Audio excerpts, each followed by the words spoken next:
오늘 우리에게 주시는 하나님의 말씀은 누가복음 15장 말씀 되겠습니다. 15장 19절에서 20절 말씀 되겠습니다. 말씀을 봉독하겠습니다. 지금부터는 아버지의 아들이라 일컬음을 감당하지 못하겠나이다.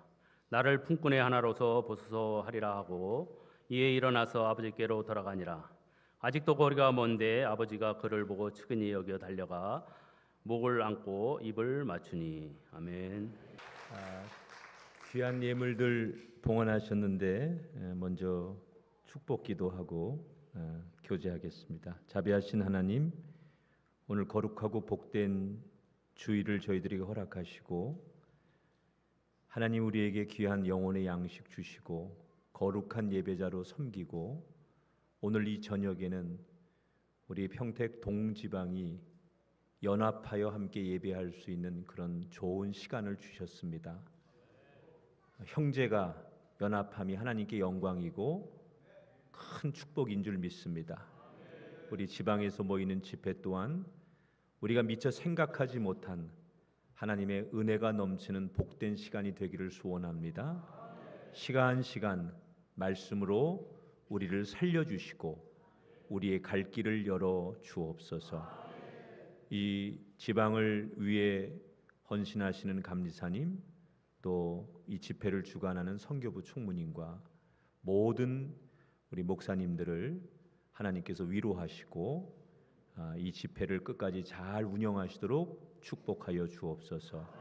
귀한 예물을 드린 분들이 있어 먼저 하나님께 보고하고 축복합니다. 이 거룩한 강단에서 이들이 드린 예물을 손 얹고 축복하오니 주의 손이 이곳에 임하셔서 이 예물의 능력이 나타나게 하시고 예물이 가는 곳에 기적이 나타나는 예물로 저들의 마음과 함께 사용하여 주옵소서. 존귀하신 예수님 이름으로 축복하고 기도합니다. 아멘. 할렐루야.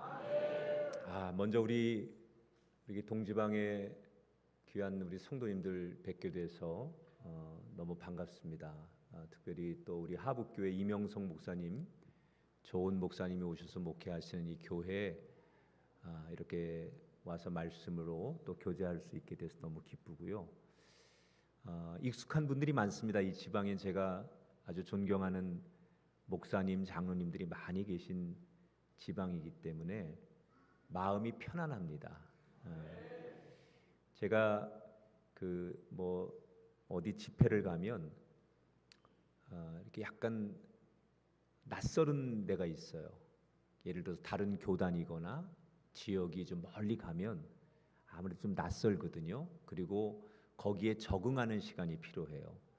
근데 이제 이 평택 동지방은 제가 감리사님부터 이 지방에 계신 우리 장로님들 모두가 너무 익숙한 분이기 때문에 이게 우리 교회인지 하북교회고 평택 동지방인지 구분이 안 갈 정도로 마음이 편안합니다.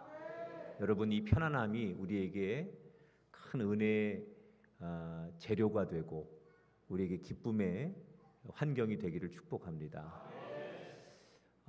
우리 오늘 초대교회 찬양 들려주셨는데 너무나 그 대곡을 어쩌면 그렇게 아무렇지도 않게 나는 우리 소프라노 알토 파트도 너무 잘하시는데 뒤에 테너 베이스 파트가요, 저분들은 어떻게 훈련을 받았는지 입을 거의 참새가 어미가 먹이를 주면 입 벌리고 서로 먹이를 달라고 하듯이 거의 입 모양이 그런 입 모양이네. 이 노래를 하는데 일단 입을 저렇게 벌릴 수 있다는 건 굉장히 진심이거든요. 그 기도원의 300용사라는 찬양은 저희 교회에 지금 지휘하는 지휘자가 작곡을 한 노래예요. 그래서 박지훈 지휘자라고 아주 유명한 지휘자고 작곡자인데 그분이 이 노래를 작곡해서 그 성가대가 많이 부르는 노래인데 이거는 아주 유명한 전문 합창단들도 많이 부르고 하는 대곡이거든요. 근데 이 대곡을 거의 학교 중이 땡땡땡처럼 쉽게 부르시는, 그리고 우리에게 감동을 주는 우리 초대교회 찬양대에게 박수를 보내주십시오.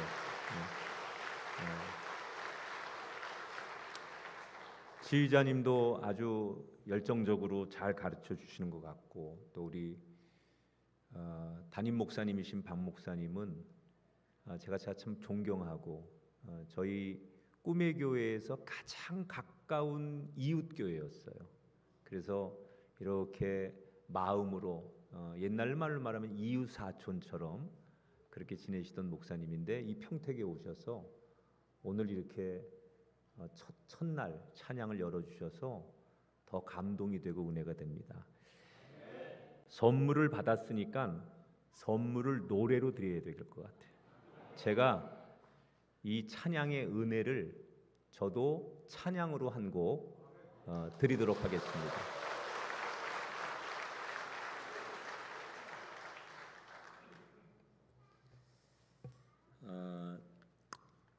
하나 둘. 예.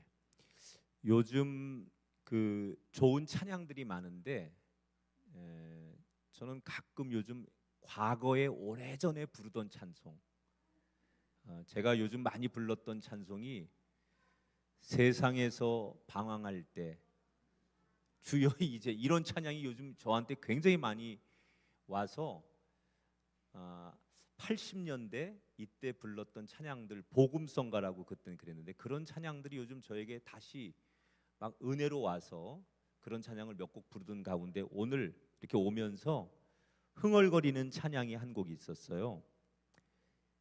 예수 인도하셨네라는 찬양인데, 이 찬양 들으시면 저 찬양 우리가 옛날에 많이 불렀던 복음성가인데 라고 느껴지는 그런 찬양이 있어서 오늘은 추억의, 우리의 은혜의 시간으로 돌아가는 그런 찬양 한 곡을 먼저 이 곡을 하나님께 올려드리겠습니다.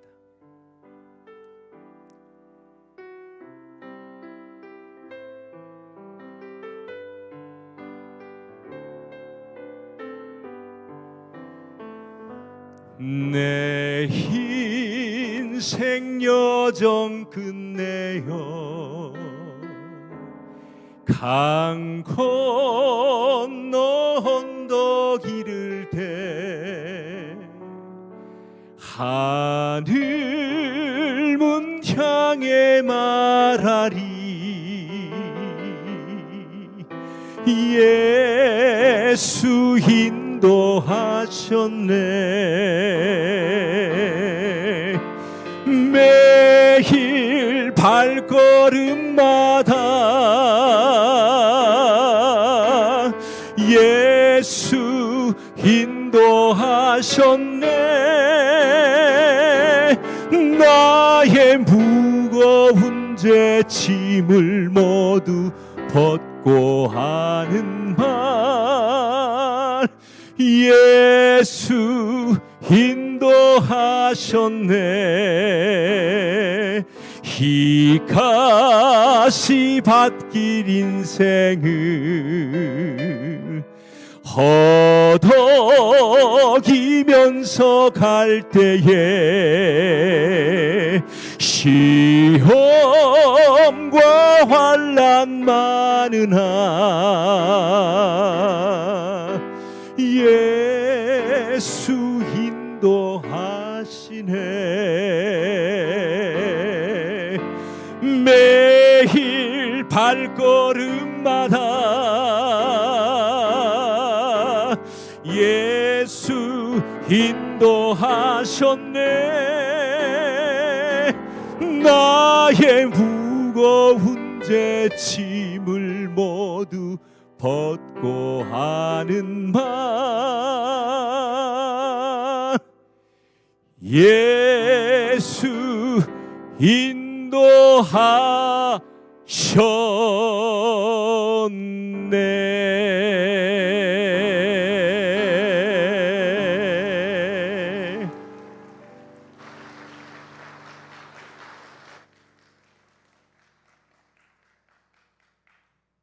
3절까지 있는데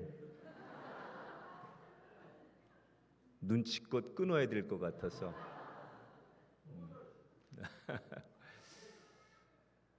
요즘 참 우리의 삶이 주변에 보면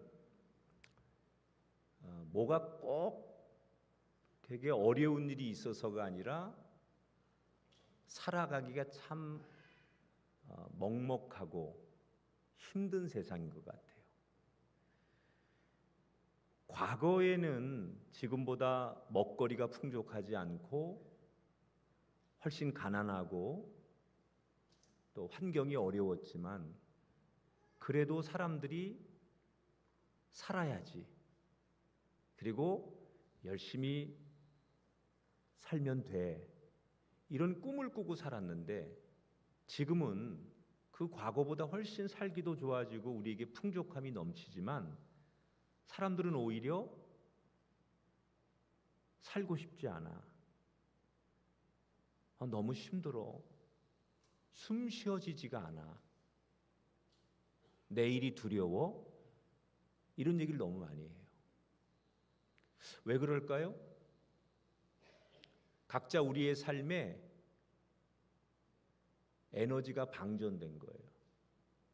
우리는 전자기기만 충전한다고 생각하잖아요. 요즘 사람들은 어디 가면 내 충전이 100%에서 만 50% 이하로 떨어지면 불안한 거예요.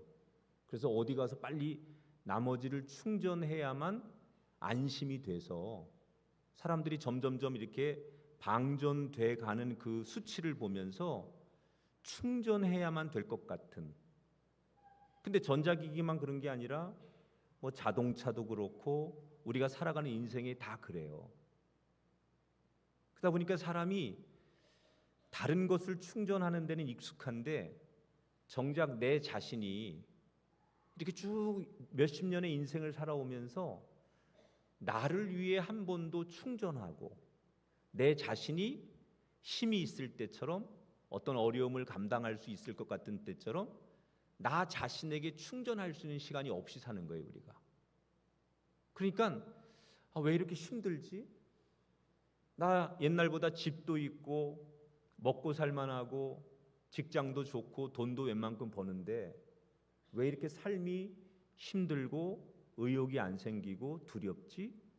그 이유는 내 자신에게 영적으로 충전할 시간이 없이 그냥 세상적으로 바쁘기만 살다 보니 우리가 방전돼 가고 있는 것을 그렇게 말하는 거예요. 사람이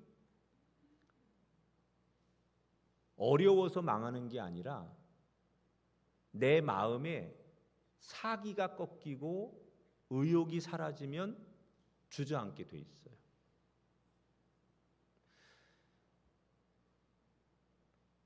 자살하는 사람들이 유서를 쓸 때 꼭 하는 말이 있더라고요. 이제는 이 짐을 내려놓고 싶다. 이제는 쉬고 싶다. 그리고 스스로 목숨을 버리는 분들, 그 유서를 보면 꼭 하는 말이 이제는 편히 쉬고 싶다. 이제 그분들의 마음속에는 내가 내 인생의 무거운 짐을 짊어지고 감당할 수 없을 것 같은 그 짐을 견디다 못해 내가 더 이상 이 무거운 짐을 더 이상 감당할 수 없을 것 같으니까 매일같이 버티고 버텼는데 더 이상은 이 무거운 짐, 이것을 내가 감당하는 게 버겁고 지치니까 이제는 이 무거운 짐에서 진짜 버티지 않는 쉬고 싶다. 그것이 사람들이 스스로 그런 극단적인 선택을 하는 공통점이더라고요. 저는 이 4일 동안 집회를 하면서 제가 기도하기를, 하나님, 제가 잘해서가 아니라 저는 이 집회에 오시는 분들이 4일 동안 한 분 한 분 또 저분들의 교회와 가정을 하나님 충전시켜 주세요. 자기도 모르게 방전된 채 살아가면서 의욕도 없고 무엇을 어떻게 해야 될지 모르는 많은 분들이 있을 텐데 그분들 하나님 한 분 한 분 영적으로 충전시켜 주셔서 다시 내 안에 영적으로 충전된 힘으로 또 1년을 살고 몇 년을 살아갈 수 있도록 그런 은혜를 주는 집회가 되게 해주세요. 그러기 위해서 저는 여러분에게 꼭 부탁하고 싶어요. 다 말할 수 없지만 여러분에게는 말 못할 인생의 무거운 짐들, 근심과 염려를 다 가지고 있을 텐데 그걸 세상 사람들에게 좀 도와줘 그러면 한계가 있습니다. 근데 오늘 우리가 만날 예수님은 우리에게 이렇게 말씀하셨어요. 수고하고 무거운 짐진 자들아 다 내게로 오거라. 내가 너희를 쉬게 하리라. 여러분, 이 집회는 쉬러 오시는 시간이에요. 4일 동안 휴가 오세요. 이 교회 집회한다 그러면 사람들이 마치 무슨 엄청난 숙제를 하듯 노동을 하듯 의무감에 젖어서 이게 막 억지로 동원해서 나오는 것처럼 나오면 이 집회는 여러분에게 쉼이 없을 거예요. 예수님이 여러분을 쉬게 해주시려고 이 집회를 부르셨을 테니 저는 누구든지 이 4일 동안은 쉬러 나오시기 바랍니다. 그동안은 교회에서 교회학교 교사도 하시고 성가대도 하고 이런저런 장로님들 주차 봉사도 하시고 애 많이 쓰시고 우리 목사님들도 교회에서 교인들 돌보느라고 애 많이 쓰셨는데 제가 부탁하는 건 이 4일 동안은 너무 그런데 소진하지 마시고 그냥 예수님이 나를 초대해 주셨으니까 이 4일은 다 내려놓고 나 주님이 주시는 쉼을 얻어서 내 안에 충전된 에너지로 다시 살아갈 근거를 만드는 여러분이 되기를 주의 이름으로 축원합니다. 여러분 인생이 잘 살아야 되잖아요. 그렇죠? 근데 어떤 사람은 잘 살려고 여기저기 많은 데를 찾아보는데 안타깝게도 그가 걸어가는 길이 그가 지금 가고 있는 길이 누가 봐도 행복하게 잘 사는 길이 아니라 저 길로 가면 결국 언젠가 쓰러지고 저 길로 계속 가면 언젠가 다툼이 있고 저 길로 계속 저렇게 가면 저 사람이 후회하는데 라는 그런 길로 가는 게 보이는데 자기는 그 길이 맞다고 생각하고 나는 이 길로 가서 내가 내 꿈을 이룰 거야. 나는 이 길이 맞다고 생각해서 고집 부리고 가는 사람들이 있어요. 여러분 인생이 여러 길이 있지만 우리가 힘들지만 어떤 길로 가야 하느냐 오르막길이든 돌짝밭이든 그 길이 우리에게 힘든 길일지라도 그 끝이 좋은 길 가도 후회하지 않는 길 그리고 나의 자녀들과 우리 가정이 결국은 마지막에 잘 되는 길을 가야 돼요. 믿으십니까? 그런데 남들이 간다고 해서 남들이 우르르 간다고 해서 그게 부러워서 그 길이 사는 길이 아닌데 그 길을 쫓아가거나 그 길에 서서 이게 내가 행복해지는 길이라고 생각하면 우린 그걸 돌이켜야 돼요. 그래서 저는 오늘 첫날 어떻게 하면 우리가 여러 인생길 중에 사는 길을 만날 것이냐 어떻게 하면 우리가 우리 가는 길을 스스로 점검하면서 이 길이 맞구나 내가 좀 숨이 차고 이 가는 길이 남들이 없어서 외롭기도 하고 때로는 의심이 들기도 하지만 그래 이 길로 가야 돼 라고 그 길을 확신하고 갈 수 있는 그런 방법이 뭘까? 그래서 오늘 저는 첫날 누가복음 15장의 말씀 우리가 너무 잘 아는 말씀이에요. 탕자의 비유. 이 탕자의 비유는 왜 성경에서 소개가 되냐면 배경이 있어요. 이 비유가 나오게 된 배경이 있습니다. 예수님 당시 바리새인과 서기관들이 예수님이 자꾸 죄인들 율법에서 부정하다고 말하는 사람들과 자꾸 어울리고 그들에게 가서 복음을 전하고 그들의 친구가 되니까 이 바리새인과 서기관들이 예수님을 비난하는 거예요. 어떻게 하나님의 선지자라고 하는 사람이 저렇게 부정한 죄인들, 세리들, 사람들이 저렇게 업신여기는 창녀들, 이런 사람에게 어울리고 이런 사람하고 교제할 수 있느냐? 예수님이 정말 하나님의 아들이라면, 예수님이 정말 하나님의 일을 하는 사람이라면 저런 사람들하고, 부정한 사람들하고 어울리면 안 되는 거 아니냐? 그리고 예수님을 비난하는 거예요. 그러니까 예수님이 하도 그런 공격을 받으시다가 저 바리새인과 서기관들에게 하나님이 그들이 말하는 이 연약한 사람들에게 어떤 마음을 가지고 계신지, 저들이 저렇게 손가락질하는 그런 세리와 소외당한 그런 사람들을 향해서 하나님은 어떤 마음을 가지고 있는지, 그 하나님의 마음을 저들에게 들려줘야 되겠다 라는 목적으로 예수님이 그들에게 이 비유를 소개하시는 거예요.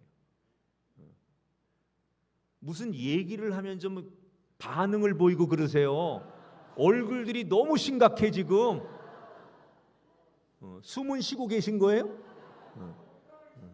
그렇지. 편안하게 숨 쉬세요. 너무 여러분들이 막 숨도 안 쉬고 뭐 이러고 로봇들이 앉아 있는 것 같아 지금.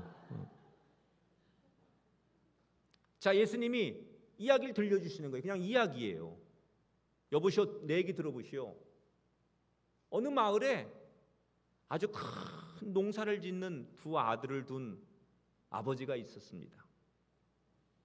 아버지는 두 아들에게 행복을 주고 싶어서 날마다 열심히 농사를 짓고 땀 흘려 일하는 성실한 농부입니다. 그런데 그렇게 행복할 줄 알고 착할 줄 알았던 아들 중에 어느 날 둘째 아들이 와가지고 아버지한테, 아버지, 나 이 지긋지긋한 촌구석 더 이상은 있을 수가 없을 것 같아요. 어차피 아버지 죽으면 형한테 나한테 줄 유산 있을 텐데 그거 나한테 미리 좀 주세요. 나는 이 촌구석에서 이렇게 아버지하고 사는 거 더 이상 안 될 것 같고 내 도시에 나가서 반드시 성공해서 돌아올 테니 아버지가 나한테 언젠가 줄 유산 미리 좀 내 거 주세요. 그리고 떼를 쓰기 시작하는 거예요. 아버지가 처음에는 이 녀석 말도 안 되는 소리 하지 말아라. 여기가 네가 살아야 될 삶의 터전이고 여기서 아버지와 함께 농사 짓고 살아야지 무슨 소리야. 그리고 아들을 혼내기도 하고 타리기도 하지만 이 아들은 점점점 아버지에게 더 강하게 저항을 합니다. 처음에는 아버지 이렇게 불렀던 이 아들이 나중에는 아버지도 하지 않고 줘! 줘! 정말 그 뒷이야기는 안 할게요. 이 아들의 태도와 고집과, 그래서 이 아들의 이 빗나간 이야기가 아버지와 행복했던 가정의 행복을 깨트리기 시작하는 거예요. 아버지가 고민에 빠집니다. 그리고 어느 날 결국 그 아들의 요구를 들어주게 돼요. 그래서 아들이 원하는 만큼 아버지의 유산을 줬어요. 그리고 아들은 그 유산을 정리해서 돈을 챙겨가지고 자기가 꿈꾸던 먼 큰 도시가 있는 이웃 나라로 갑니다. 세상 모든 걸 다 가진 것 같으니까 이 아들은 신이 나서 내가 꿈꾸던 세상, 내가 하고 싶은 인생, 이 일을 하면서 나는 멋지게 성공할 거야. 아버지처럼 형처럼 그 촌구석에서 농사나 지으며 흙냄새나 맡고 사는 게 얼마나 한심한지 내가 성공해서 보여줄 거야. 그리고 그 큰 도시에 나가서 자기의 야망을 펼치기 위해 세상에 뛰어듭니다. 근데 세상은 그렇게 만만하지 않아요. 여러분 정글에 가보셨어요? 정글? 안 가봤으면 말을 하지 말아요. 정글은요, 자비가 없는 곳이에요. 강한 자가 약한 것을 잡아먹기도 하고 서로가 서로를 잡아먹기도 하는 것이 정글과 같은 것이에요.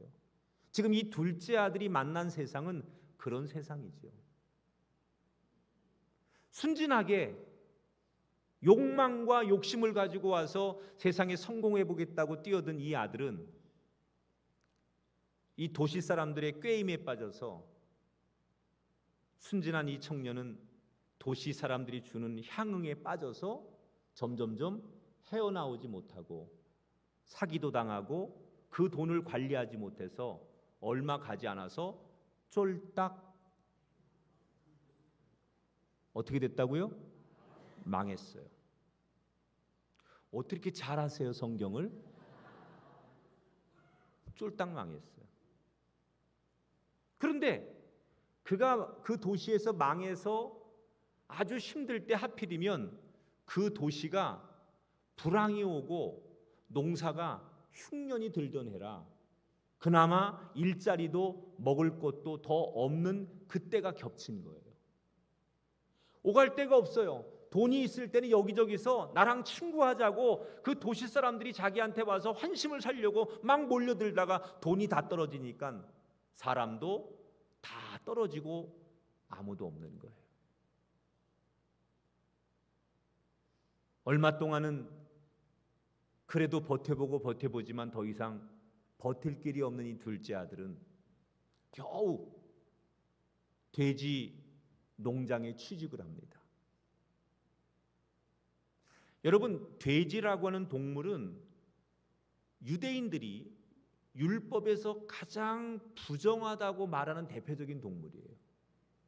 그러니까 다른 그 어떤 것보다도 일부러 가까이 하지 않는 동물 중에 하나가 율법에서 부정하다고 말하는 게 돼지인데, 자기가 살기 위해 그 돼지를 치고 돼지와 함께 사는 거예요.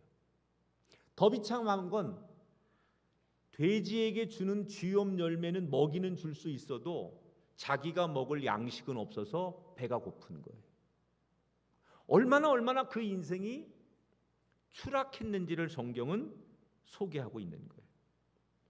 아버지에게 폐륜하고 아버지에게 불효를 저지르더니 결국 오갈 데 없이 쫄딱 망해서 그 돼지보다도 못한 인생이 됐습니다.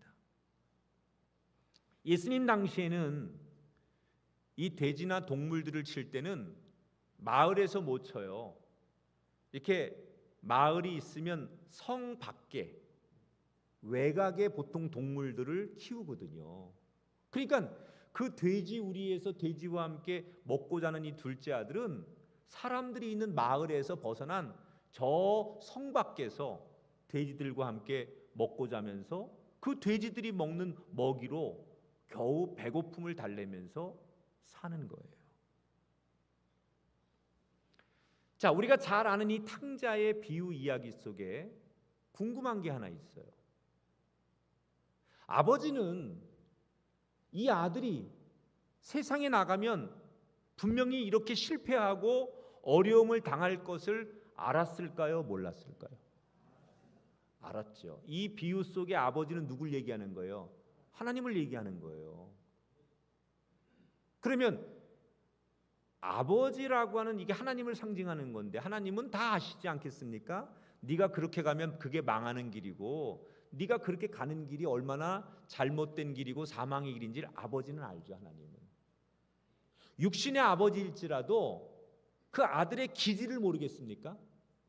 내 아들을 키워보면서 이 녀석은 욕망덩어리고 이 녀석은 뭔가 신중하지 않고 이 녀석은 성격과 기질과 이게 이래서 이 녀석은 이런 게 단점인 거 아버지는 다 아는 거예요. 아버지는. 여러분, 왜 엄마예요?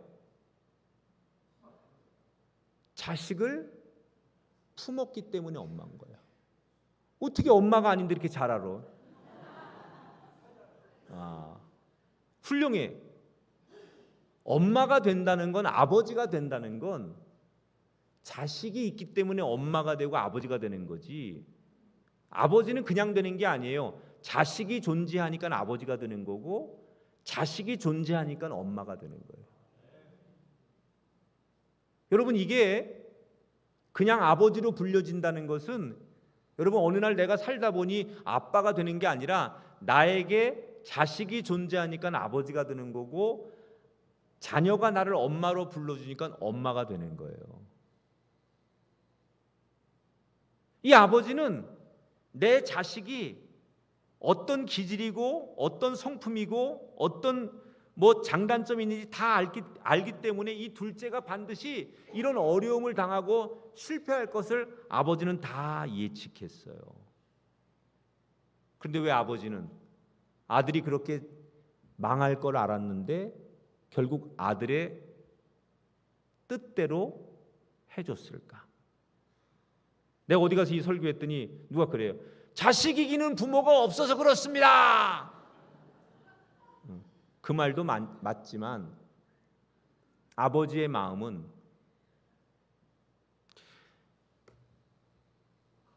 이 아들이 이렇게 해서 실패와 고난을 당하지만 이 어려움과 고난의 길을 통해서 정말로 인생의 돌이킴의 시간을 갖기를 원했던 거예요. 비록 이 아들이 지금 이게 망하는 것 때문에 힘든 시간을 갖지만 이 힘든 시간 때문에 나머지 인생을 성경이 말하는 회심, 회개, 자신의 잘못을 뉘우치고 한번 깨닫고 돌아서면 건강한 인생을 살 수 있을 거다. 아버지는 그런 소망을 가졌던 거예요. 그래서 아들이 잘못된 길인 줄 알지만 이 잘못된 길에서 돌이킬 수 있는 기회를 얻기 위해서 그 아들의 가는 길을 놔두는 거예요. 그게 아버지의 마음이에요. 그러면 아들은 자기가 확신이 있어서 세상에 나가서 성공할 줄 알고 아버지 유산을 뺏어가지고 그렇게 도망치듯 도시로 나가서 망했을 때 이 아들은 망하지 않으려면 뭘 했어야 될까? 여러분, 우리 속담에 이런 유명한 얘기 알아요? 물 들어왔을 때 노져라. 이거 굉장히 유명한 얘기인데 혹시 들어보셨어요? 물 들어왔을 때 노져라. 일이 잘 될 때, 정말 어떤 기회가 왔을 때 그것을 놓치지 말아라, 그런 얘기예요. 근데 여러분, 이 이야기 속에 함정이 있습니다. 물 들어왔을 때 노를 젓고 일이 잘 될 때 그 기회를 놓치지 않아야 된다라고 하는 이 말 속에는 겉은 그럴싸하지만 사실 이 속담이 우리에게 주는 교훈은요, 잘 될수록 조심하고 형통할수록 신중하고 내 뜻대로 모든 게 풀릴 때일수록 더 겸손해야 된다는 가르침이 이 속담에 있는 거예요. 사람이 넘어지지 않는 사람들, 성공하는 사람들의 공통점은 보면요, 어려움이 와서 망하는 게 아니라 잘 될 때 영원히 잘 될 거라고 생각해요. 사람이 착각하는 게 내가 지금 잘 되면 나는 절대로 실패 안 할 거라고 생각하기 때문에 그 착각 때문에 결국 망하는 거예요. 처음부터 어려워서 망하는 사람이 많을까요? 아니면 잘 되다가 망하는 사람이 많을까요? 두 번째라고 얘기 좀 해주세요. 보편적으로 보면요, 안 돼서 망하는 사람보다는 너무너무 잘 되다가 너무너무 막 형통하다가 너무너무 잘 나가다가 망하는 사람이 훨씬 더 많아요. 왜 그러느냐? 아까 얘기한 대로 나는 지금 잘 되기 때문에 앞으로도 더 잘 될 거라고 생각하는 거예요. 내가 지금 내 뜻대로 되고 있으니까 내가 마음먹은 대로 다 될 거라고 생각하는 거예요. 보통 우리 주변에 자수성가한 사람들, 자기 힘으로 뭔가 목표를 이루어낸 사람들의 그 장점과 단점이 있어요. 장점은 추진력이 있고 성공의 맵, 지도를 그려볼 줄 아는 거예요. 자기가 혼자 막 인생의 집을 지듯이 막 이것저것 다 해보니까 어떻게 하면 성공하는구나, 어떻게 하면 우리의 목표를 이루는구나, 이걸 다 체험한 거죠. 근데 이런 사람들의 최고 단점이 뭔지 아십니까? 남의 말을 안 들어요. 옆 사람한테 얘기 좀 해주세요. 네 얘기하는 것 같아. 남의 말을 안 들어. 왜냐하면 내가 성공의 신화를 써보고 내가 모든 걸 다 이루어 봤기 때문에 내가 최고라고 생각하는 거예요. 그래서 누가 옆에서 어느 정도 성공하고 뭔가 자기의 목표를 이룬 사람에게 옆에서 어떤 조언을 하잖아요. 뭐 아내가 조언을 하든 남편이 하든 뭐 누가 사랑하는 친구가 당신 그렇게 하면 안 돼. 이 정도에서 좀 절제도 하고 멈춰봐. 그 얘기를 절대로 안 듣습니다. 왜? 내가 최고라고 생각하는 거예요. 내 사전에 망하는 일은 없을 거라고 사람들이 착각하는 거예요. 그래서 성공한 사람들이 너무너무 잘 나가다가 어느 한순간 삐끗해서 추락을 하고 무너지고 어려움을 당하면 회복을 못하는 거예요. 여러분 왜 이렇게 정말 삶이 너무 고통스러워서 스스로 생을 마감하고 이런 사람도 있지만요, 너무너무 유명한 사람들이 너무너무 잘 나가고 우리가 우러러보던 사람들이 어느 날 갑자기 허망하게 삶을 마감하는 사람들은 뭐지요? 내 인생에 이런 일은 없을 거야 라고 살았던 사람에게 어느 날 한 번도 생각하지 않은 어려움이 찾아오면 그 충격에서 벗어나지 못하기 때문에 그렇다는 거예요. 이 아들은 내가 영원히 잘 될 줄 알았어. 아버지에게 내가 돈을 달라고 해서 결국 내 뜻대로 됐잖아요. 내가 가고 싶은 도시도 갔잖아요. 그리고 돈이 있으니까 어느 정도 내가 하고 싶은 일을 다 했잖아요. 그래서 계속 영원히 이렇게 살 거라고 생각한 거예요. 그래서 망한 거예요. 나는 지금 아무 일도 없고 내 인생에 나는 큰 어려움도 없이 너무너무 지금 좋아요. 이런 사람들 조심하셔야 돼요. 잘 나갈 때 조심해야 돼요. 미국의 매튜 맥커너히라고 하는 아주 유명한 그 코미디 배우가 있습니다. 이 사람은 이 코미디 배우 중에는 할리우드에서 알아주는 그런 쪽의 드라마나 영화는 거의 주연을 맡을 만큼 아주 대단히 2000년도 초반에 인기가 있는 로맨틱 코미디 배우였어요. 너무너무 잘 나갔어요. 사람들에게 인기도 많고 그 분야에서는 따라올 사람이 없을 만큼 최고의 연기를 했습니다. 근데 이 매튜라고 하는 사람이 그렇게 한참 잘 나갈 때 어느 날 은퇴를 선언해요. 나 당분간 이 연기를 멈추겠습니다. 그리고 2년 동안 잠적을 합니다. 나중에 알고 봤더니 이 매튜가 2년 동안 뭘 하느냐, 자기가 너무 로맨틱 코미디 배우로 잘 나갈 때 생각을 해본 거예요. 내가 지금은 너무너무 잘 나가고 인기도 많고 사람들이 날 좋아하지만 결국 이 할리우드에서 로맨틱 코미디 장르를 가지고 내가 오래 갈 수 없을 것이다. 전극 배우, 일반 배우로 내가 사람들에게 인정을 받아야지 이렇게 웃기는 이런 재능만 가지고 내가 연기에 한계가 있으니 내가 지금 너무너무 잘 나갈 때 그런 배우를 위해서 내 연기를 잠깐 멈추고 나를 다시 점검하는 시간을 갖겠다고 해서 은퇴를 선언하고 2년 동안 어떤 연기도 하지 않는 거예요. 그리고 일부러 독립영화, 단편 이런 조연들을 맡아서 어디든지 나에게 전극 연기를 할 수 있는 기회만 주시면 저를 써주십시오 그래가지고 가서 오디션을 보면서 로맨틱 코미디 배우로서는 최고였는데 이 배우가 일반 단편 영화나 이런 드라마 같은 데 가서 저를 단역 배우로 좀 어떤 거라도 연기를 배울 수 있도록 저를 써주세요 그래가지고 거의 돈도 받지 않으면서 그 2년 동안을 전극 연기를 경험하고 익히게 돼요. 자, 몇 년 뒤에 이 매튜라고 하는 배우는 다시 미국 국민들에게 가장 연기를 잘하는 믿고 볼 수 있는 배우로 사람들에게 인식이 되기 시작하더니 놀랄 준비 좀 해줘요. 2014년도에 아카데미 나무 주연상을 받아요. 그게 뭐 놀라는 거야? 그게 지금 야유하는 거지 그게.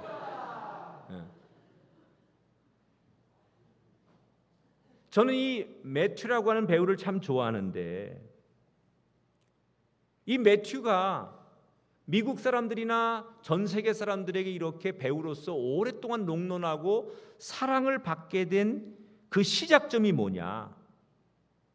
잘 나갈 때 멈췄다는 거예요. 자기 인생에 모든 것이 거칠 것이 없고 최고일 때 그때 잠시 멈춰서서 자신을 점검하고 과감하게 결단하고 그 2년이라는 세월 동안에 하프타임을 가졌기 때문에 그가 더 멋진 제2의 인생으로 도약할 수 있었다는 거예요. 여러분, 우리가 길을 가다가 자동차가 막 가다가 노란불이 들어오고 빨간불이 들어오는 것은 우리에게 축복이에요. 때로는 우리가 막 거칠 것 없이 살다가 어느 날 내 몸에 몸살이 난다는 것은 그 사람 오래 살 가능성이 많습니다. 왜냐하면 자기도 모르게 자기의 몸이 죽어가고 있는데 대개는요, 나는 진짜 평생 감기도 안 앓고 나는 평생 한 번도 병원 같은 데 가본 적도 없고 나는 늘 건강에 자신이 있어. 이 사람이 한 번 쓰러지면 못 일어나요. 옆에 사람한테 얘기 좀 해줘요. 네 얘기하는 것 같아. 근데요, 원래 매일 골골하는 사람, 판코레이 없으면 못 사는 사람. 나 감기 온 것 같아. 나 컨디션 나 이거 약 좀 먹어야 돼. 나 쉬어야 돼. 옆 사람이 그냥 쳐다봐. 네 얘기하는 거라고 그냥 쳐다만 봐요. 이런 사람들이요, 자꾸 자기를 돌아보는 거예요. 그러니까 내가 뭐 정말 큰 병이 있어서 뭐 어려움을 당하기도 하지만 너무 건강하고 자기의 건강에 확신을 갖는 사람들이 어느 날 딱 고목나무가 팍 쓰러지면 그게 그냥 우지직하고 넘어지는 것처럼요, 인생이라는 게 그렇더라는 거예요. 여러분, 우리가 하나님의 축복을 받는 사람은 형통할 때, 내가 평안할 때, 내가 원하는 것이 다 이루어지고 걱정 없을 때, 그때는 안전하다고 생각하면 안 되고 내 자신을 돌아보고 내가 이렇게 하나님 앞에 여유롭고 행복할 때 멈춰서서 내게 주신 은혜를 세어보며 내가 하나님 앞에 이렇게 복을 받고 하나님이 나에게 이렇게 엄청난 축복을 주시는데 내가 어떻게 살아야 될까라고 자기를 돌아보는 기회가 되는 사람, 이런 사람은 여전히 자기의 길을 점검하고 또 가기 때문에 망하는 길을 가지 않는다는 거예요. 이 오늘 탕자의 비유에서 아버지는 그냥 이 아들이 어쨌든 간에 결론적으로 잘 돼야 되고 긴 인생을 잘 살아야 되니까 어려움을 통해서 쓰러짐을 통해서 일어나는 법을 가르치기 위한 아버지의 사랑이지만, 이 탕자라고 하는 둘째 아들이 우리에게 주는 교훈은 내 뜻대로 일이 술술 풀릴 때 그것이 하나님의 축복이라고 생각하면 안 된다. 설령 하나님이 우리에게 어떤 복을 주시고 형통한 길을 주셨을 때라도 우리는 그것이 내가 어떻게 살아야 되는지 자기를 돌아보는 기회로 삼는 사람이 망하지 않는 길을 간다는 거예요. 다윗이 한참 막 사울에게 쫓겨다닐 때가 있었어요. 혹시 들어는 보셨어요?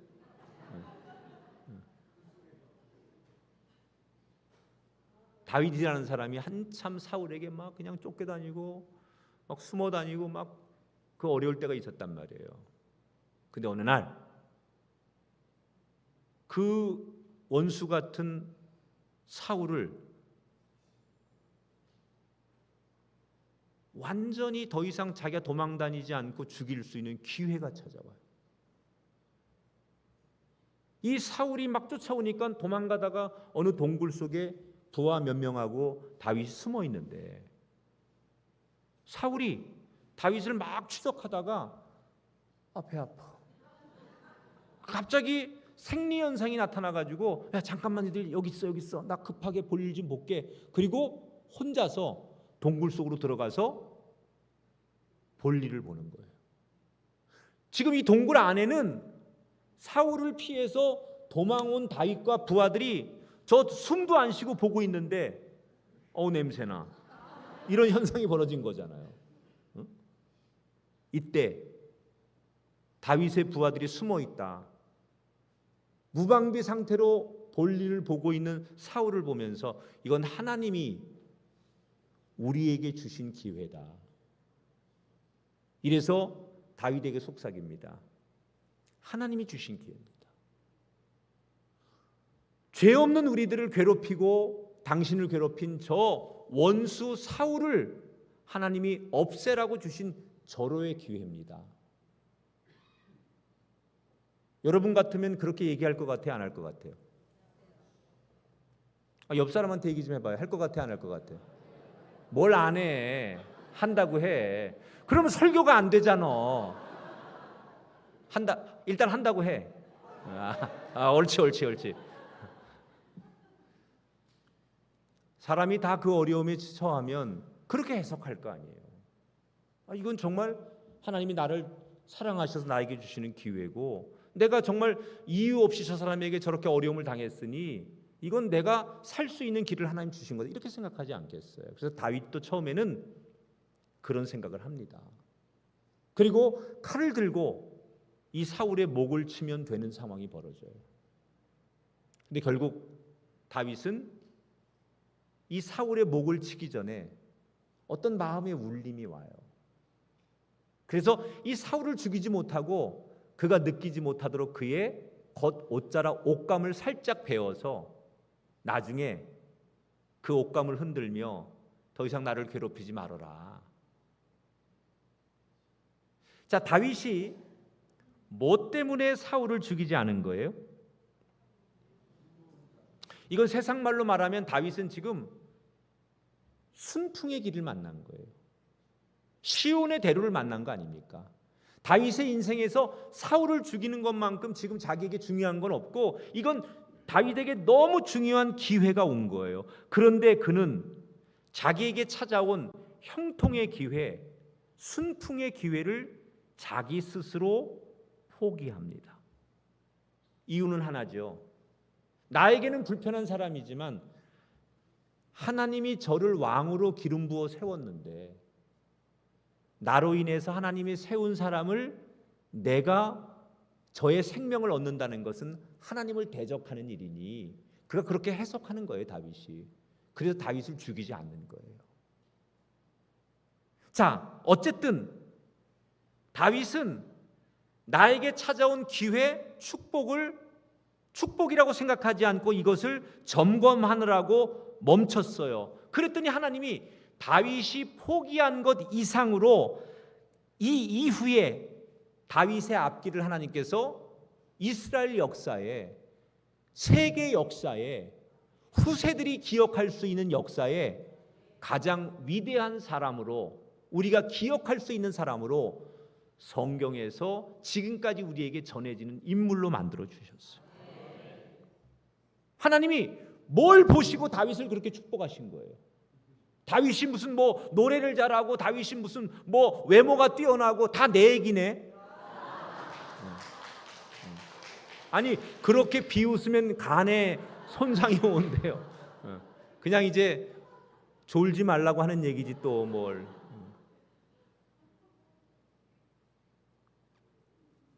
다윗은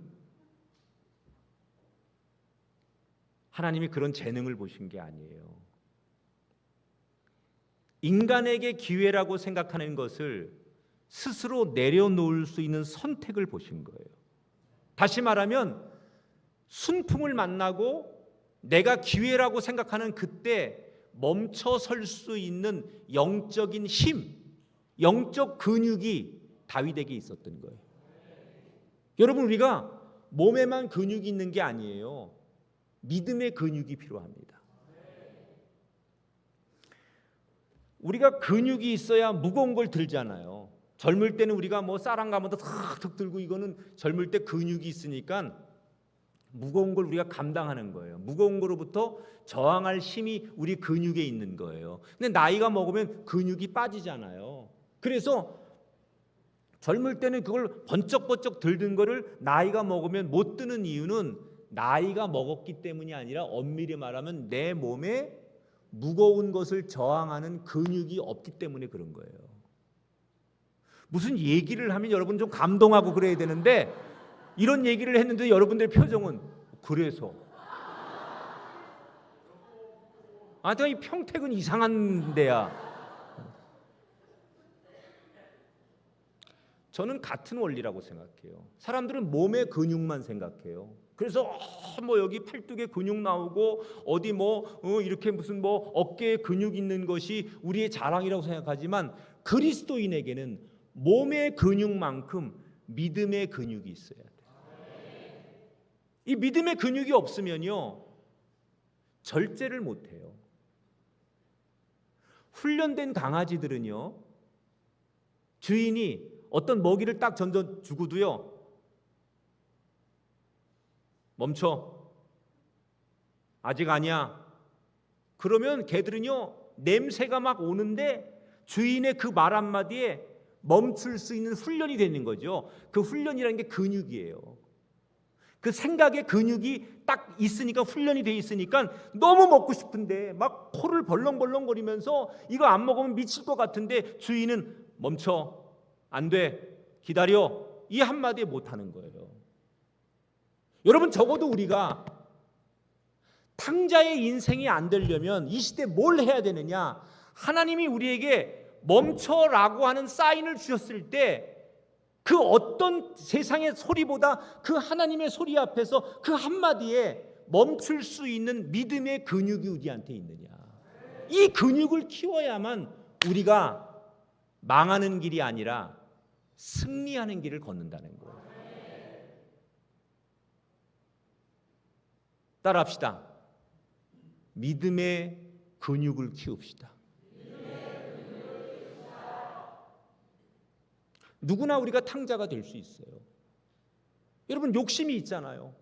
야, 남들은 저렇게 해서 돈 번대, 남들은 저렇게 해서 집도 사고, 남들은 저렇게 해서 노년을 행복하게 산대, 야, 저 사람은 저런 기회를 가지고 저렇게 잘 나간대. 그러면 우리는 다 그런 욕망, 욕심, 들리는 거에, 보이는 거에 우리 모두는 그런 걸 가고 싶어 해요. 그게 탕자의 길이에요. 아니, 탕자가 아버지한테 뭐 좀 해가지고 뺐다시피 해서 나가긴 했지만 잘 살아보겠다는데, 나도 성공해 보겠다는데, 기회를 한번 만들어 보겠다는데, 세상적으로는 그게 뭐가 나쁜 거예요?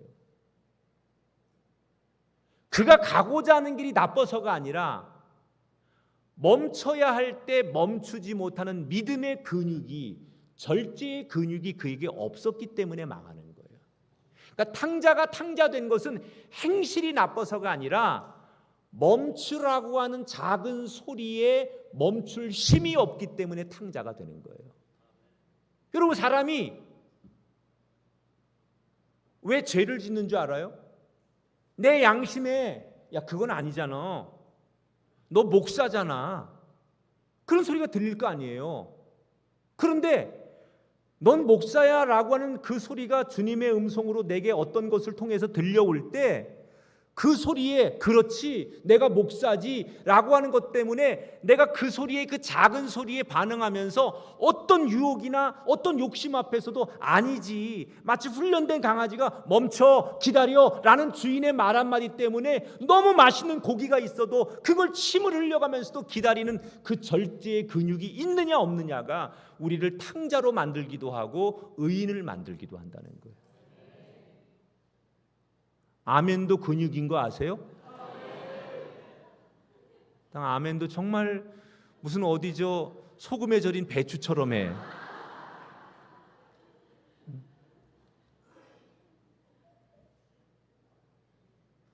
사람들이 이렇게 물어요. 목사님, 나는 하나님의 소리를 듣고 싶은데 안 들려요. 여러분 다 그런 고민이 생기잖아요. 아니 지금 목사님 말씀하는 것처럼 세미한 음성, 하나님이 야 김집사야 그건 아니야, 이런 음성을 나에게 주신다면 나도 그럼 하나님의 소리를 내가 들으면 멈출 수 있을 텐데, 저는 평생 살면서 이게 하나님 소리인지 이게 무슨 저 신랑 코 고는 소리인지 이게 도대체 전 모르겠어요. 어디가 하나님 소리인지 저는 들을 수가 없으니까 그런 거예요. 자 보세요. 어떤 외국 사람이 나를 찾아오더니 막 외국말로 저한테 막 뭐라고 막 얼굴에 표정을 지면서 막 얘기를 하는 거예요. 이 사람 나한테 뭔가 지금 간절하게 막 얘기를 해. 그런데 내가 하나도 못 알아듣는 거예요. 도대체 이 사람이 나한테 뭔가를 얘기하는데 무슨 얘기를 하는지 난 알아듣지를 못해요. 이해가 안 돼. 근데 표정을 보니까 너무 중요한 얘기를 하는 것 같아, 이 외국 사람이. 왜 내가 이 사람은 나한테 지금 너무나 중요한 얘기를 하는데 나는 이 사람 말을 한마디도 못 알아듣고 이해를 못하는 걸까요? 이유는 내 안에 그 사람이 쓰는 외국말의 단어나 문장이 하나도 내 안에 없기 때문에 그래요. 저 사람이 말하는 문장, 저 사람이 말하는 그 언어에 대한 뭐 단어를 내가 알면 이 사람이 무슨 얘기를 하는구나 라고 내가 해석이 될 텐데, 저 사람은 너무 간절하게 나한테 너무 중요한 얘기를 하는 것 같은데 내가 아무리 듣고 있어도 그 얘기를 못 알아듣는 것은 내 안에 그 사람의 쓰는 단어와 언어가 내한테 각인돼 있지 않기 때문에 못 알아듣는 거예요. 왜 우리에게 하나님의 음성이 안 들릴까요? 하나님의 음성은 다른 게 아니에요. 하나님의 주신 성경의 말씀이에요. 여러분 설교를 들으면서 은혜가 안 돼요? 왜 그런 줄 아십니까? 목사님이 설교하는 거 성경 얘기하는 거 아니에요. 근데 왜 나는 설교 시간만 되면 졸립고 나는 설교 시간이 아무런 감동도 은혜도 안 될까? 그 이야기는 내 안에 하나님의 단어, 성경의 문장이 하나도 없는 거예요. 그게 그러니까 이해가 안 가는 거예요. 귀로는 들리는데 목사님이 오늘 뭐 그 탕자의 비유 얘기하는데 그 얘기는 귀로는 들리는데 내 마음에 내 삶의 이 배경에 성경의 말씀, 하나님의 말씀의 문장이 단어가 내가 완전히 이해되도록 내 안에 각인된 게 없는 거예요. 그러니까 뭐 목사님은 막 설명을 하고 목사님은 얘기를 하는데 남들은 그 말씀에 깊은 깨달음과 은혜가 있는데 나에게는 하나도 그 말씀이 이해가 안 되는 건 귀로 들리는 게 아니라 내 안에 인생의 그 성경의 말씀, 하나님 말씀이 그 문장이 나한테 있느냐. 하나님의 음성은 성경을 통해 듣는 거예요. 그 성경의 말씀이, 성경의 단어가, 성경의 하나님의 말씀이 내 안에 있으면 톡 건들기만 해도요, 이게 하나님이 나에게 어떤 말씀을 하시는 거고 하나님이 나에게 어떤 메시지를 주는지 아는 거예요. 우리가 다른 건 민감하면 안 되는데 영적으로는 좀 민감해야죠. 거꾸로야. 영적으로는 너무 무디어. 할렐루야를 해도 뭐 하는 건지, 아멘을 해래도 왜 해야 되는지. 그런데 영적으로는 둔하고 오히려 너무 감정적으로 예민해가지고 어머 무슨 목사님이 저렇게 생겼어. 그럼 목사는 어떻게 생겨야 되는데? 목사는 막 이렇게 머리 벗겨지고 뭐 막 이상하게 배 나오고 막 그래야 목사인가? 우리가 다른 거에 민감할 필요는 없어요. 하나님의 작은 소리에, 하나님이 우리에게 말씀하시는 것에 민감한 것이 우리가 사는 길인 줄 믿습니다. 오늘 이 말씀을 통해서 정말 나한테는 신앙생활 내가 몇십 년을 했고 내가 무슨 목사고 장로고 권사고 이게 중요한 게 아니라 나한테는 지금 믿음의 근육이 하나도 없구나. 젊을 때는 그때는 내가 막 은혜도 받고 그때는 내가 열심히 해서 그렇게 내가 믿음의 근육, 영적인 근육이 나한테 있었는데 세월이 지나가면서 그렇게 무뎌지고 그냥 신앙생활 하다 보니 교회를 그냥 습관적으로 다니고 내가 그냥 매주 하는 일을 하다 보니 나도 모르게 내 안에 믿음의 근육, 영적 근육이 다 빠져나가. 어떤 영적 전쟁에서 내가 그걸 저항하고 이기고 버틸 힘이 나한테 없으니까 때로는 하나님께서 아니야 라고 말해도 절제하거나 버틸 만한 힘이 없어서 아닌 줄 알면서도 영적으로 무너지는 내 삶의 모습. 푸시업해요, 푸시업. 아령도 들고 계단도 걷고 그래야 근육이 생겨요. 여러분, 매일같이 성경 한 절을 놓고 씨름하세요. 성경을 많이 읽는 것도 중요하지만요, 그 한 절의 말씀을 또 고민하고 또 묵상하고 그 한 절이 주는 마치 진국이 나올 때처럼 그 말씀 안에서 정말 깊은 우러러 나오는 말씀을 얻기까지 그 말씀 한 절에 멈춰 설 수 있는 사람. 찬송 한 장을 놓고 그 찬송이 주는 감동과 은혜와 치유를 정말 충분히 내 영혼에 적실 수 있는 그런 여유. 그럴 때 우리의 몸은 영적 근육이 생기는 거예요. 왜 우리가 나이 먹어가면서 몸의 근육을 지키려고 별짓을 다 하면서 우리의 영적 근육이 빠져나가는 것은 외면하고 여기에 대해서는 우리가 신경을 쓰지 않을까? 따라합시다. 나에게도 영적 근육이 회복되게 하소서. 예수님이 사람이 떡으로만 살 것 아니라 하나님의 말씀으로 살 것이다 라고 그랬잖아요. 그죠? 분명히 예수님은 우리가 이 세상을 살면서 떡으로만 사는 게 아니다. 이 떡이라는 게 여러분 우리가 돈이기도 하고 떡이라는 게 우리의 지위이기도 하고 떡이라는 게 사람들의 평가기도 하고 떡이라는 게 우리의 사람들에게 평가받는 외모기도 하고 그게 떡이죠. 예수님이 그랬잖아요. 너희들이 그런 떡으로만 살 것이 아니라 진짜 살려면 하나님의 말씀으로 살아야 된다. 예수님이 다 가르쳐 주셨어요. 우리가 진짜 사는 길은 하나님 말씀으로 살아야 된다는 거예요. 근데 사람이 목이 마려요. 지금 목이 말라서 물을 먹어요. 근데 사실은 지금 목이 마른 것은 영혼이 목마른 건데 뭐가 목마른 줄 모르니까 그냥 물을 먹으면 갈증이 해소될 거라고 사람은 물을 마시는 거예요. 나는 돈만 있으면 난 정말 행복할 것 같아. 난 이 남자만 아니면 행복할 것 같아. 여기 그런 사람 너무 많아. 이 얘기에 은혜 받은 사람 많잖아. 근데 그 남자한테도 한번 물어봐. 비슷할지도 몰라요. 나는 이거 하나만 있으면 소원이 없어. 난 이거 하나만 있으면 더 이상 소원이 없어. 그 목마름이 있어서 우린 간절히 그렇게 얘기해요.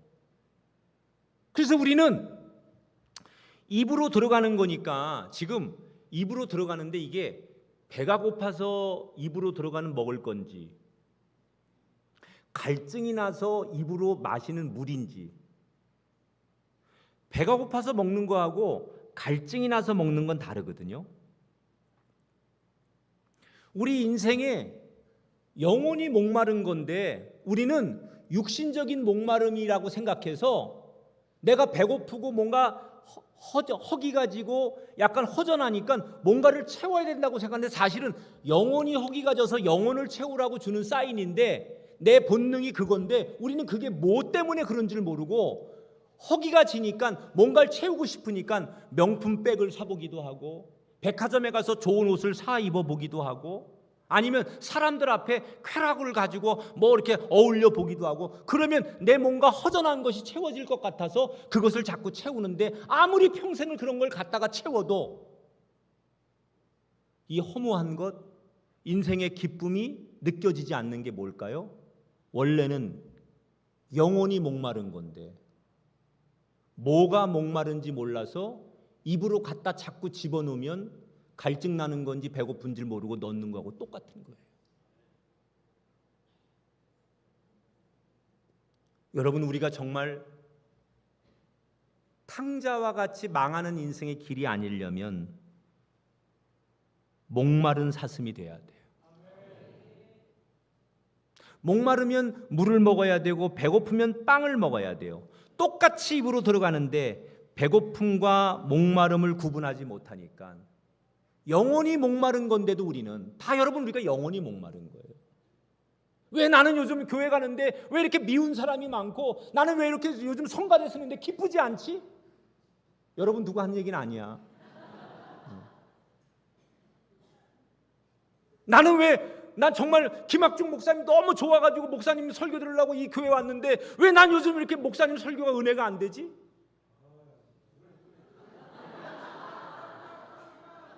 내가 문제일까? 그가 문제일까? 나는 그때보다 더 열심히 설교하고 더 열심히 준비하는데 시간이 갈수록 자기는 은혜가 안 된다네.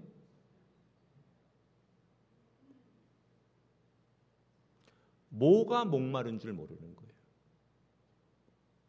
다른 거 없어요, 여러분. 우리는 영적인 사람이에요. 영혼이 채워지면 육신적인 욕망은 아무것도 아니에요. 그래서 우리가 목마른 사슴이 돼야 돼요. 주님, 내 영혼이 갈급합니다. 주님, 내가 당신의 은혜가 필요합니다.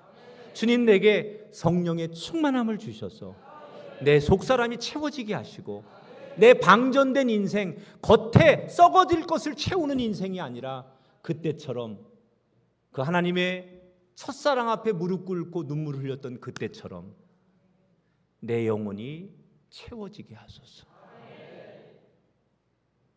오늘 밤은 우리가 이 메시지를 붙들고 주님 앞에 씨름할 수 있기를 축복합니다. 여러분, 다른 걸 구하지 말고 하나님, 내 속사람을 채워주세요. 내 영혼의 목마름, 내 영혼의 배고픔에 주의 양식으로 하여금 배부르게 하소서. 제 주변에 보면 그 개인의 인생은 별로 자랑할 게 없는데 유달리 별로 잘할 것도 없는 능력의 사람이 되게 잘 되는 사람이 있어요. 쉽게 말하면 개인적으로 뜯어보면 생긴 건 별론데 사람이 굉장히 남들에게 좋은 평가를 받는 사람들이 있어요. 그리고 실제로 이쁘고 잘생긴 건 아닌데 인상이 좋은 사람이 있어요. 저처럼 이렇게 생긴 것도 괜찮고 인상도 괜찮은 사람이 좀 드물고요. 자꾸 그렇게 하지 마. 근데 진짜 생긴 거는 뭐 뜯어보면 별로 뭐 이렇게 사람이 그렇게, 그런데 딱 보면 인상이 너무 좋고 사람이 호감 가는 사람이 있어요. 그런 사람들의 공통점은요, 옆에 사람을 잘 만나는 거예요. 그러니까 아이들도 보면요, 되게 뭐 가정도 평범하고 뭐 애가 좋은 학교 다니는 것도 아니고 뛰어난 아이도 아닌데 그 얼굴에 평안이 있고 그 얼굴에 기쁨이 있고 자신감이 있고 여유가 있는 아이들이 있어요. 쟤는 뭐 이렇게 뛰어난 것도 아닌데 좋은 학교 다니는 것도 아닌데 쟤는 왜 저렇게 뭔가 얼굴 속에 부티가 나고 얼굴에 저런 게 있을까? 이런 거 보면 부모를 잘 만난 거예요. 부모가 아이에게 웃음을 선물하고 아이에게 말로 축복하고 그런 영향을 받는 아이들은 그렇게 옆에 누군가를 좋은 사람을 만나면 그 아이의 인생과 삶이 펴요. 왜냐하면 모든 식물은 햇빛을 먹고 자라는 거하고 똑같은 거예요. 인생은 누구를 만나느냐에 따라서 그 인생이 완전히 피기도 하고 완전히 그 좋은 사람이 이상한 네 얘기하는 것 같아. 그런 사람이 될 수도 있어요. 여러분 좋은 사람 만나야 돼요. 그게 하나님의 복이에요. 그러나 저는 여러분에게 그 좋은 사람, 평생을 찾아 헤매는 그 좋은 사람보다 더 좋은 복은 성령님을 내 안에 모셔서 내 영혼의 목마름, 방전된 내 영혼을 다시 충전하는 오늘로부터 여러분의 인생이 다시 사는 길을 걸어가는 복된 여정이 되시기를 주의 이름으로 축원합니다. 따라합시다. 기회를 잘 잡는 것도 실력입니다. 뭐가 실력이라고요? 기회를 잘 잡는 것도 실력이에요. 머리가 안 좋고 뭐 능력 없어도 자기에게 찾아온 기회를 이거 기회인데 나 절대로 못 놓쳐. 그래서 기회를 딱 잡아가지고 이 기회를 자기 거로 만드는 사람은 정말로 실력이 있는 사람이에요. 근데 어떤 사람은 기회가 왔는지도 몰라. 왔다 갔는지도 몰라. 여러분, 이 집회가 누군가에게는 내 인생의 후반전, 아니 내 평생에 나를 이런 인생으로 만들 수 있는 절호의 기회였으면 좋겠어요. 누군가에게는 오늘 이 한 시간의 설교가 우리 가정에 평생 잊을 수 없는 기회의 그날이 됐으면 좋겠어요. 어느 목사님에게나 어느 장로님에게 그날 그 목사님의 메시지를 통해 내 평생 영원히 잊지 못한 기회였노라고 말할 수 있기를 축복합니다. 제가 그런 기회를 만나서 이렇게 복을 받았는데 그 이야기는 내일 하겠습니다. 하나님 앞에 영광의 박수 올립니다.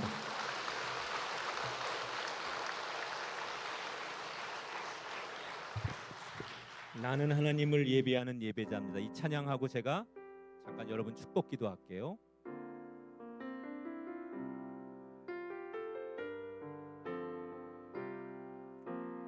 나는 하나님을 예배하는 예배자입니다.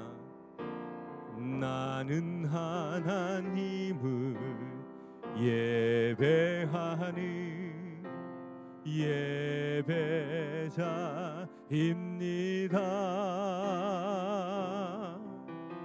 내가 서 있는 곳 어디서나 하나님을 예배합니다.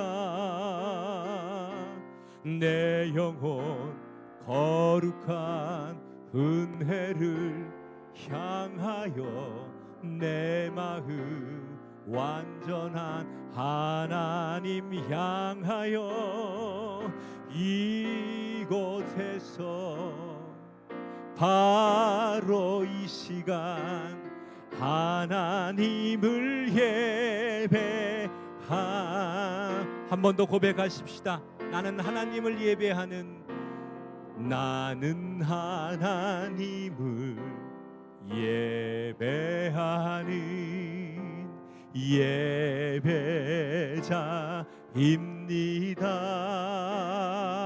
예배자입니다. 내가 서 있는 곳 어디서나 하나님을 예배합니다.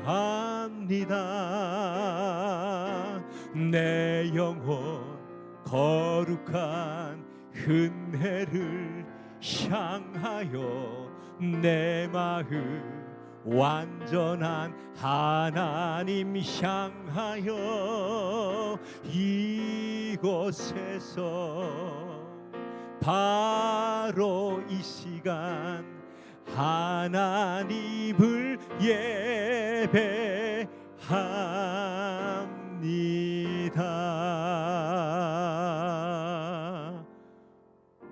우리가 세상에서 해야 될 일이 많습니다. 지켜야 될 자리도 많습니다. 그리고 우리가 불려줘야 될 이름도 많습니다. 근데 그 중에 딱 하나 목숨 걸고 우리가 지켜야 될 자리, 해야 될 일을 하나를 고르라고 하면 우리는 하나님을 예배하는 예배자로 살아야 돼. 그래야 내 영혼에 근육이 생깁니다. 힘들어도, 예배는 힘든 거예요. 그러나 힘들어서 그걸 날마다 씨름할 때 몸에 근육이 붙는 것처럼 내 영혼에 믿음의 근육이 생겨서 어떤 유혹도 버티고 견디고, 때로는 하나님이 속삭이는 음성 앞에서도 그 하나님의 말씀을 구분하여 살아가게 될 힘을 얻게 될 줄 믿습니다. 우리 이 시간, 긴 시간은 아니지만 하나님 앞에 잠깐 기도할 때, 하나님, 내가, 우리 가정이 사는 길을 걷게 하여 주옵소서. 세상 길, 남들이 가는 그 넓은 길이 아니라 하나님 앞에 예배하는 길, 하나님을 묵상하는 길, 하나님 그 음성 앞에 멈출 수 있는 길, 내 영혼에 근육이 생길 수 있는 길, 내 믿음이 커질 수 있고 내 믿음을 자랑할 수 있는 길, 그 길을 가게 하소서. 오늘 밤이 하나님 나를 살리려고, 우리 가정을 일으키시려고 주신 기회인 줄 믿습니다.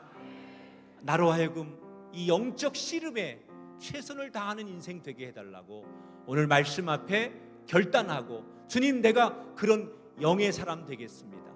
영적인 근육이 있는 사람 되겠습니다. 그렇게 말씀 앞에 결단하며 우리 한번 조용한 목소리, 또 소리내는 목소리를 가지고 함께 기도하겠습니다. 기도합니다. 전능하신 하나님, 감사합니다. 우리로 하여금 오늘 밤에도 하나님 앞에 우리를 세워주시고 하나님이 들려주시는 말씀을 얻게 하시니 감사합니다. 내가 서 있어야 할 곳, 내가 만나야 할 사람, 내가 있어야 할 자리, 그곳이 어디인가 영적으로 구분할 수 있는 우리의 삶이 되기를 원합니다. 주님, 겉의 사람은 아름답지만 내 안에 정말로 영적인 근육이 없고 믿음의 근력이 없어서 정말 중요한 삶을 살지 못하는 나에게 다시 그 아름다운 삶을 위하여 준비해야 될 것, 결단해야 될 것을 우리로 하여금 보게 하시고 그것을 위해 싸워가는 우리가 되게 하여 주시옵소서.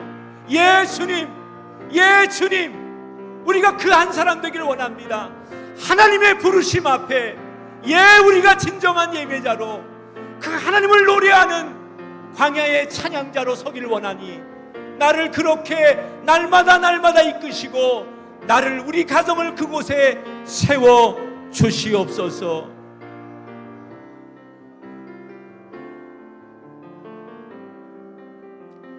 하나님,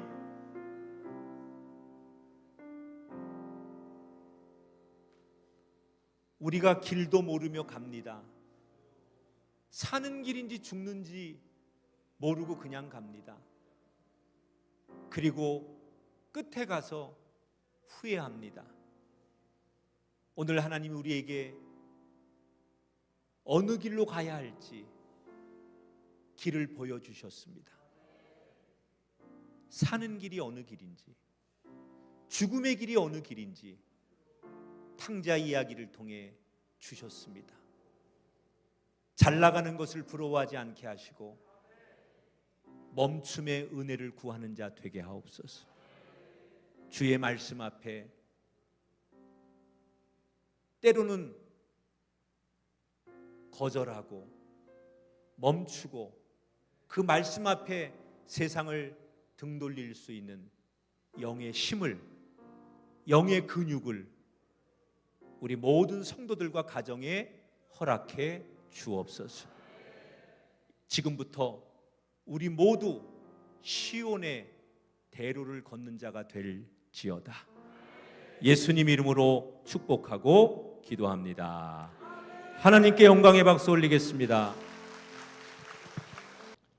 지금은 예수 그리스도의 대속의 은혜와 하나님 아버지 변함없는 사랑하심과 성령님의 감동하심이 오늘 저녁 예배를 통하여 말씀 듣고 믿음의 근육을 키우고 돌아가는 우리 모두에게 지금으로부터 항상 함께 하시기를 축원하옵나이다.